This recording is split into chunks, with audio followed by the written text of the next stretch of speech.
the last film of yours that your mom got to see?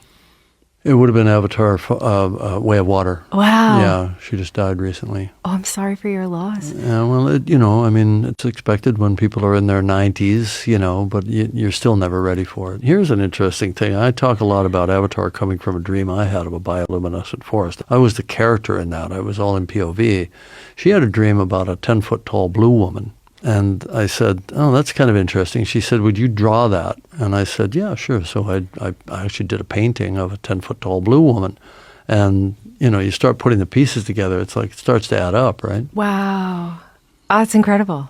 Everybody always talks about, strong female characters, but that's misleading, I think, because it's really about complexity and trying to understand the female psyche as a male writer, and having a good role model for that. My mother she was kind of a proto-feminist, I guess, and she never really succeeded at that. She was kind of stuck in her lane as a suburban mom of 5 kids, but she was always trying to break out of it, doing crazy stuff. She'd take me to a geology class that I didn't even get credit for in school. It was like, let's go learn geology.